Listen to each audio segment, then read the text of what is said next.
Every country on Earth is in debt. The United States owes $38 trillion. Japan owes $9 trillion. The entire planet owes $315 trillion, 3 times the size of the global economy. But here's the paradox that should terrify you. If everyone owes money, who exactly is owed? The answer isn't what you think, because when you follow the chain of creditors, when you track who actually holds the debt, you discover something disturbing. The world doesn't owe money to anyone in particular, it owes money to itself. But 4 men, 4 bankers across 3 centuries designed it that way, deliberately. They built a system where debt can never be repaid, where governments borrow forever, where interest flows eternally upward, and where the people who designed the trap profit from every payment, every crisis, every bailout. This isn't conspiracy, this is documented history. The meetings happen, the contracts exist, the mechanisms are public record, and once you see how they built it, you'll understand why $38 trillion isn't a problem to be solved. It's the system working exactly as designed. Now let me show you the 4 architects, the 4 moments when the debt trap was engineered and why every government on Earth is now caught inside it with no way out. Before 1694, kings borrowed money the old way. They'd go to merchants or nobles promised repayment with interest, and if they couldn't pay, they'd default. Creditors lost money. Kings borrowed from someone else. It was risky for lenders and embarrassing for kings. But it was contained. Debt was temporary, either repaid or defaulted. The system cleared. William Paterson changed everything. He was a Scottish merchant and financial schemer who'd tried and failed multiple times to get rich. In 1691, he had an idea that would reshape civilization. England was at war with France. King William III needed money desperately. The treasury was empty. Tax revenue couldn't cover war costs, and traditional lenders were refusing new loans because England had defaulted before. Paterson approached the king with a proposal. He would organize a group of wealthy merchants to lend the government $1.2 million. That's about $300 million in today's money, a massive sum. But here's the innovation. The loan would never be repaid. Instead, the government would pay interest forever, 8% annually. And to manage this arrangement, Paterson proposed creating a new institution, the Bank of England. The mechanics were revolutionary. The merchant lenders would give their gold to the Bank of England. The bank would lend it to the government. The government would pay interest annually from tax revenue. And the bank would pay that interest to the merchant lenders. But here's the critical detail. The government wouldn't repay the principal ever. The loan was permanent. Why would merchants accept this? Because the interest payment was guaranteed by Parliament. It was backed by the government's taxing power. As long as England could tax its citizens, the interest would flow, and the banknotes the lenders received in exchange for their gold could be traded. They were as good as money, better than money, because they paid interest. Parliament approved Paterson's scheme in 1694. The Bank of England was chartered. The merchants provided their gold. The government got its war funding. For the first time in history, national debt became permanent, not a problem to solve, a feature of the system. And here's what nobody explains about why this was brilliant for the bankers. The government paid 8% interest annually on $1.2 million. That's $96,000 per year forever. The merchants had essentially bought an annuity from the government. As long as England existed, as long as it could tax, the money flowed. And if they wanted their gold back, they could sell the banknotes to someone else. The debt was transferable but never repayable. But Paterson's real genius was what came next. The Bank of England was given the right to issue banknotes backed by the government's debt. They could print paper money up to the value of the loan. This created money out of debt. The government's IOU became currency. And the more the government borrowed, the more money could be created. This is the template. Government borrows, never repays principal, pays interest forever, and the debt itself becomes money. It's brilliant if you're a banker. Catastrophic if you're a taxpayer, because you're paying interest on debt that will never disappear. Within 50 years, every major European power copied the model. France created the bond general. The Netherlands already had sophisticated banking, but formalized government debt issuance. And by 1790, the newly independent United States adopted the same system. Alexander Hamilton, who we talked about before, explicitly modeled America's financial system on the Bank of England. Permanent debt, interest paid from taxes, bonds traded as currency. Paterson died in 1719, not particularly wealthy, despite creating the Bank of England. But the system he built persists 331 years later. The Bank of England still exists. British government debt has never been paid off. It's been refinanced, rolled over, and expanded, but never eliminated. The debt trap was set in 1694, and every government since has walked into it willingly. By the early 1800s, European governments had embraced debt. They borrowed for wars, for infrastructure, for operating expenses. But there was no organized market. Each loan was negotiated individually. Interest rates varied wildly, and only the wealthiest merchants could participate. Nathan Rothschild changed that. He industrialized sovereign debt. The Rothschild family started as money changers and traders in Frankfurt. By 1800, the five Rothschild brothers had established banking houses in five major European cities: London, Paris, Frankfurt, Vienna, Naples. This network was unprecedented. They could move money across borders faster than anyone else, and they used this to dominate sovereign debt issuance. Nathan Rothschild in London was the strategic genius. During the Napoleonic Wars, Nathan arranged loans for Britain, but his innovation was how he structured them. Instead of lending directly to the government, he bought government bonds at a discount and resold them to investors at a markup. He created a secondary market.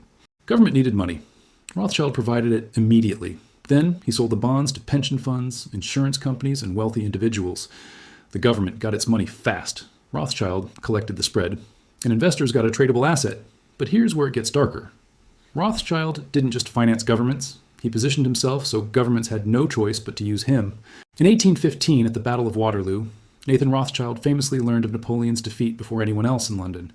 His courier network was faster than official channels.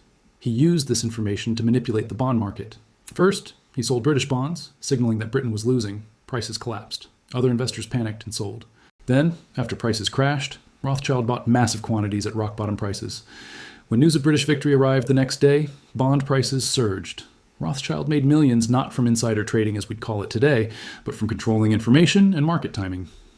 This established the Rothschild model: control the information, control the issuance, control the market.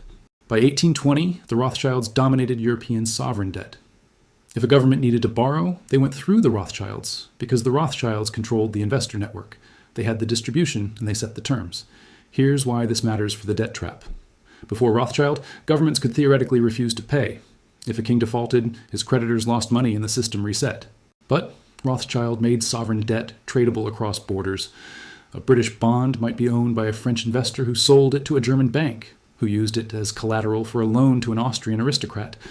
The web of ownership became so complex that defaulting wasn't just refusing one creditor. It was collapsing an entire international financial network. This is the Rothschild innovation. Make debt so interconnected that default becomes impossible, not because governments are responsible, because default would trigger systemic collapse. Governments became trapped. They had to keep paying, and they had to keep borrowing to pay the interest on old debts. The debt trap was no longer just permanent. It was inescapable.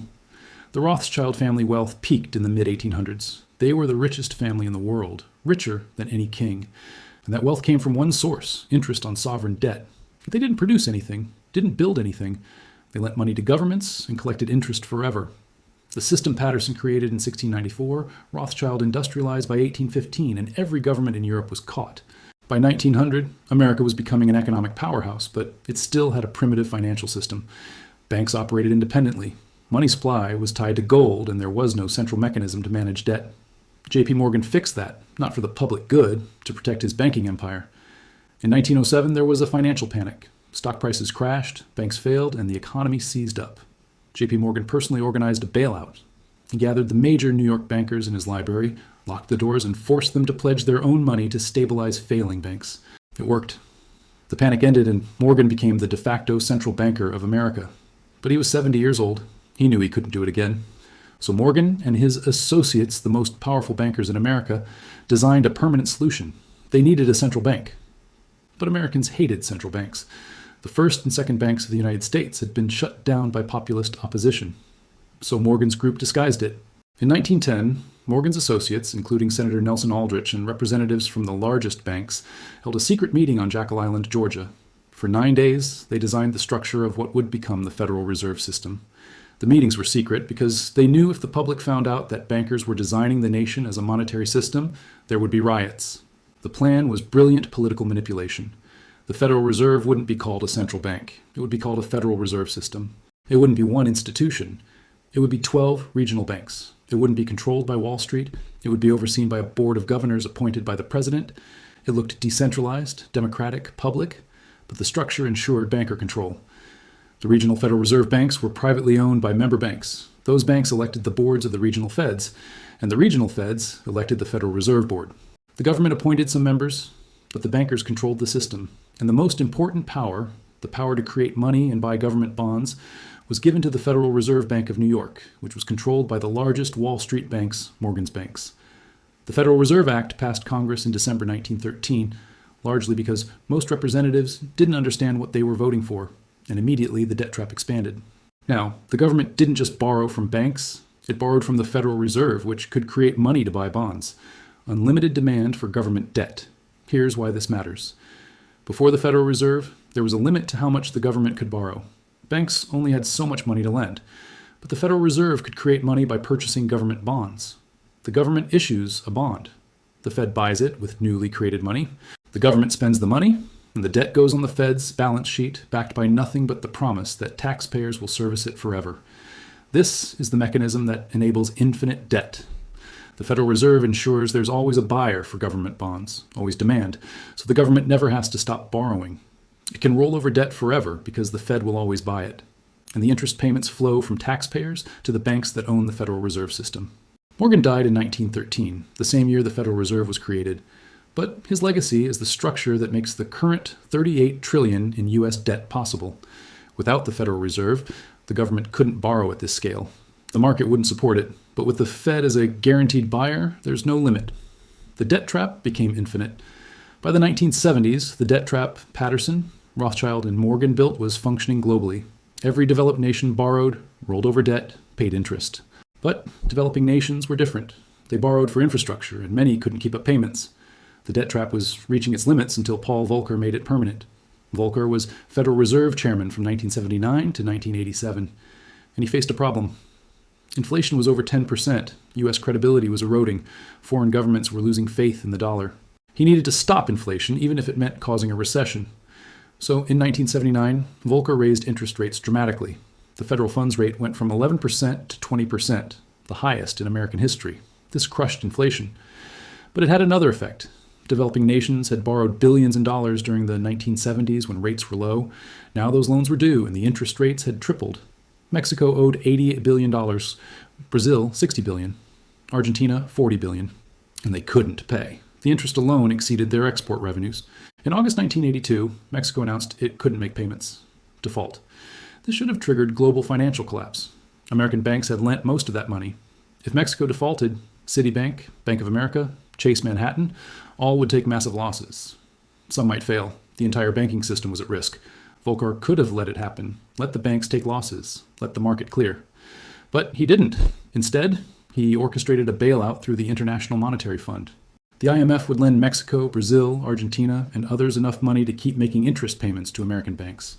The loans were called structural adjustment loans, and they came with conditions. The conditions were brutal. Governments had to cut spending, privatize state assets, open markets to foreign investment, devalue currencies, basically dismantle their economic sovereignty in exchange for the money to keep paying interest. And here's the key. The IMF loans didn't reduce debt. They just rolled it over, made it manageable but permanent.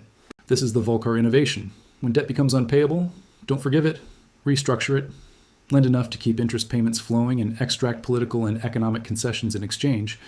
The debt trap became a tool of control. Countries that couldn't pay were forced to open their economies, sell their assets, and submit to foreign economic policy in exchange for the privilege of staying in debt. This pattern has repeated for 40 years. Greece in 2010, Argentina in 2001, Sri Lanka in 2022. Every time the same structure, IMF loans to keep paying interest, austerity imposed, sovereignty surrendered, and the debt never eliminated, just restructured, made perpetual. Volcker died in 2019. But his legacy is the mechanism that ensures the debt trap is global and inescapable. Even when countries can't pay, they're not allowed to default. They're refinanced into permanent indebtedness, and the interest keeps flowing to the creditors. The same banks, the same institutions, the same system Patterson created in 1694. Now, let me show you how these four architects built a system where debt is infinite and escape is impossible. Start with Patterson's model. Government borrows, pays interest forever, never repays principal. Add Rothschild's innovation, make the debt tradable globally. So it's not one creditor, it's a web. Default collapses the system. Add Morgan's mechanism. Central banks create money to buy government bonds, unlimited demand. Government can always borrow more. Add Volcker's trap. When countries can't pay, restructure, don't forgive, keep the interest flowing. The result is what we have today. $315 trillion in global debt, government debt, corporate debt, household debt. None of it will ever be repaid. All of it pays interest, and all of it is connected through the financial system. So default anywhere threatens collapse everywhere. Here's the specific mechanism. The U.S. government issues $38 trillion in debt. Who owns it? About $20 trillion is owned by the American public. pension funds, mutual funds, insurance companies, banks, and the Federal Reserve. These institutions buy treasury bonds because they're considered safe assets. But those bonds pay interest, about $1 trillion per year. Now, that interest comes from taxes. So taxpayers send money to the government. The government sends it to bondholders. The bondholders are mostly institutions owned by the wealthy. It's a transfer from workers to capital every year forever. The other $18 trillion is owed to the government itself, Social Security Trust Fund, Medicare Trust Fund. The government borrowed from these programs and spent the money. Now it owes itself, but ultimately taxpayers owe, because when Social Security needs to redeem those bonds, the government has to raise taxes or borrow more to pay. It's a shell game, but the interest flows regardless. Now scale it globally. Japan owes $9 trillion mostly to Japanese institutions and the Bank of Japan. Europe owes $14 trillion mostly to European banks and the ECB. China owes significant domestic debt held by state banks. Every country is running the same system, and they're all interconnected. Japan holds U.S. treasuries. The U.S. holds European bonds through the IMF. Europe holds developing nation debt through the World Bank. It's circular. Everyone owes everyone, and the interest flows upward to the institutions that manage the debt. Here's why this can never end. If the U.S. paid off its $38 trillion, the money supply would collapse, because dollars are created when the government borrows. If it paid off the debt, those dollars would disappear. Deflation, depression, economic collapse. So the government can never pay it off. It has to keep borrowing, keep rolling it over, and keep paying interest. The same is true globally. If every government paid off its debt, the global money supply would shrink by 2-3. There wouldn't be enough money to conduct trade. The system would seize. So debt can't be eliminated. It's structural, necessary by design. And here's who profits. The institutions that hold the debt. BlackRock, K, Vanguard, State Street, Fidelity. These asset managers control tens of trillions. They buy government bonds with other people's money, pension funds, retirement accounts, insurance premiums, and they collect the interest about $1 trillion per year from U.S. debt alone, plus interest from Japan, Europe, everywhere. That trillion per year in interest payments flows from taxpayers to bondholders. It's the largest wealth transfer in history, continuous, structural, and invisible to most people because it's not called a tax, it's called debt service. But it's the same mechanism. Workers pay, institutions collect, and the debt never decreases. Now, here's the final piece. The four architects didn't conspire together. They lived in different centuries, but they each solved a problem in a way that benefited bankers. And each solution built on the previous one. Patterson made debt permanent in 1694. Rothschild made it global in 1815. Morgan made it infinite in 1913. Volcker made it inescapable in 1982. Together, they built a system where governments borrow forever and pay interest eternally. And the people who control the bonds, who manage the debt, who collect the interest, they're the ultimate beneficiaries. Not governments, not taxpayers, the financial institutions. And here's the final truth. $38 trillion isn't a crisis for them. It's a business model. Every dollar of debt is an asset on someone's balance sheet. It pays interest. It provides collateral for more borrowing. And as long as confidence holds, as long as people believe the government will pay interest, even if it never repays principal, the system functions. The debt trap is complete. An escape isn't possible, not without collapsing the entire financial system. 4 architects, 3 centuries, 1 system, and everyone on Earth is now caught inside it. If this changed how you see government debt, if you finally understand that $38 trillion aren't an accident or mistake, but a system working exactly as designed, then you're starting to see how power actually works. Subscribe if you want to understand how the machine was built and who's operating it, because they're not going to teach you this in school. They're going to teach you that debt is a problem to solve. But the architects knew better. Debt isn't a problem, it's the foundation. And interest is the rent we pay to live in there.